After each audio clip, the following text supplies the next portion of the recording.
Today I'll be talking about our efforts, our recent efforts to unravel the Saudi Arab genome. Unravel is basically we are sequencing the Saudi Arab genome. And this has become feasible because at the Center of Excellence in Genomic Medicine research, we have built the infrastructure required. We have the machine, we have developed the knowledge base, the technical know-how to do it. So the first thing when you have all this technical know-how is what to do with it. And we needed to ask ourselves the questions, what do we need from this, from knowing what the Arab genome is? We currently suffer from crippling lack of publicly available data from the normal Arab genome. We don't know what's the background.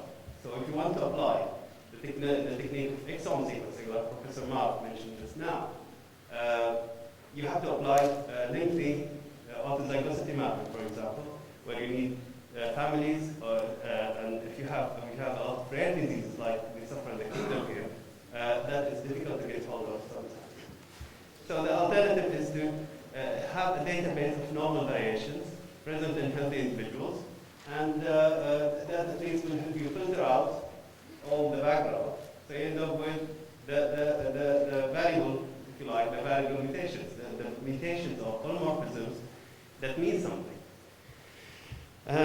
So we needed to formulate a baseline of genetic knowledge that is required to fully utilize the power of high-throughput screening, as I mentioned just now. And we needed also to look ahead, a year or two ahead from now. It's like the Center of Innovation in Personalized Medicine was mentioned, which will focus on applying personalized medicine using the latest technologies. But to do that, we need to establish the technical knowledge base required for the implementation of that in the kingdom. So I'll move on to who is our subject. Well, I'm not going to mention the name, but he's basically a healthy Saudi Arab male in his mid-40s. And he belongs to an Arab tribe from the southwestern region of Saudi Arabia. And it's believed a lot of Arab tribes that immigrated throughout the Arab world right now originated from that part of the world. So hopefully it will, the data generated from this individual will be representative of quite a few, a large proportion of the Arab, of the Saudi Arab genome. The methodology we used, we currently have the Solid 3 Plus platform from Applied Voice Systems. We utilized a fragment, a single 50 base pair reads, and so far we have managed to read just below 800 million reads, and of those we mapped 600 million reads and mapped 27 gigabytes, which gives us about 9 times coverage of the genome. So at this stage, it's one more run to complete. So we are targeting 10 to 12 times coverage, so to get the maximum confidence in the variations we have. And for the analysis and the mapping, we have utilized the Bioscope version 1.3. And as in all genome sequencing projects, we have 4 levels of analysis of the data, because you get every run gives you 27 gigabytes of data, and that needs to be analyzed somehow. So the primary analysis is done on the machine, where the color space sequence is obtained. Then we have to do secondary analysis, basically map those color space sequences to the human reference genome. And in this case is HG80, human genome version 80. And then perform tertiary analysis to identify the SNPs, the small indels, small indeletions, and CMVs, copy number variations. And that is followed by a quaternary analysis, and basically trying to make sense of all the polymorphisms or the variations you get. And this is where experienced bioinformaticians come in play. For the results, I'll briefly mention what we had so far. We have obtained up to 2.5 million SNPs or variations from the reference genome. Just below the 10% of the Saudi Arab genome is variant genome compared to the reference genome. And you might think, because people say consanguinity, you might think homozygosity will be high in the country.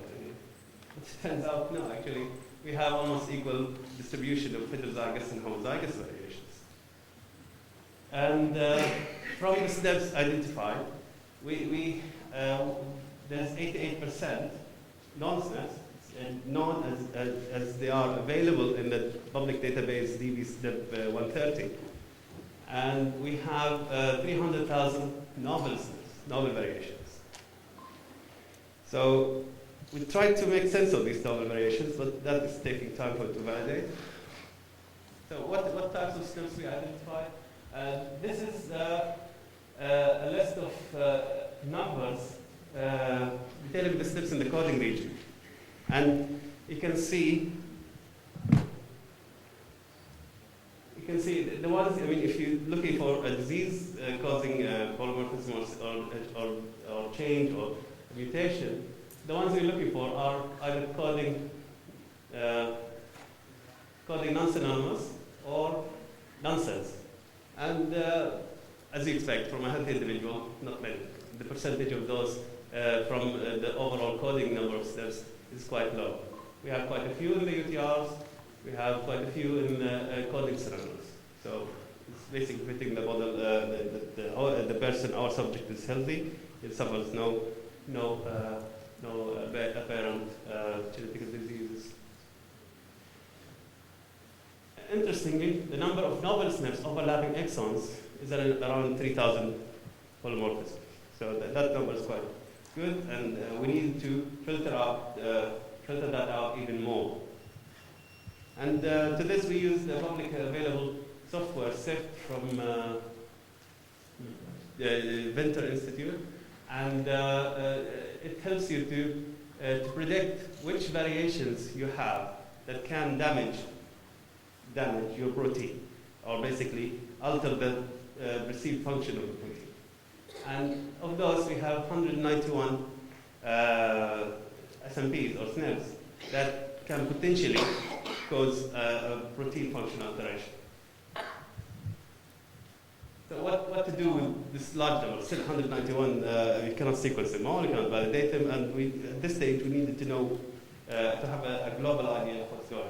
So we run the 191 SNPs into David annotation program, and interesting, the biggest cluster of the genes are in transmembrane cell surface proteins. So this point will be, the significance of this will be shown later.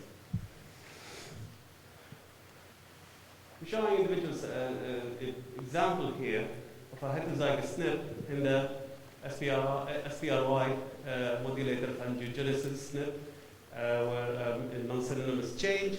This is an interesting SNP because the subject is a keen runner who likes to run. You have a high capacity for running, so maybe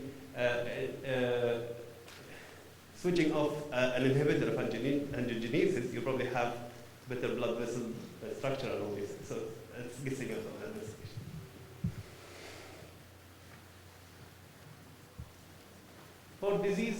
For disease-causing mutations or variations, small indels are more interesting because the nonsense SNPs are few, but the small indels, the shifts, if you have deletion, insertion of 1, 2, or 4, you can have frame shifts. So the chances of changes in protein structure, protein code is higher. And we identified 116,000 variant small indels, mainly either one-base insertion or one-base deletion.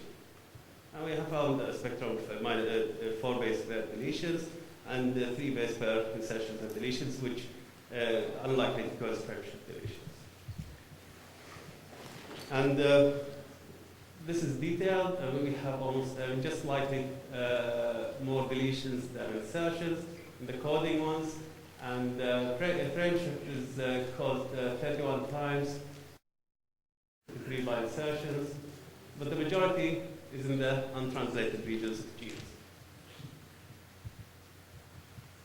And these are just examples of how these are looking. In this case, we have a CAGT4 base deletion in this gene with a a lot. It's not unknown. It's an unknown function. It's not characterized in terms of function. While in this one, for example, we have a C insertion at this gene, which is testis-derived gene one, also with an unknown function. So I took the same approach, ran those genes affected by the small endomes into the ontology program, just to give you an idea about the function. And you can see also, like the SNPs, the biggest cluster of the genes happening in the membrane or secreted protein.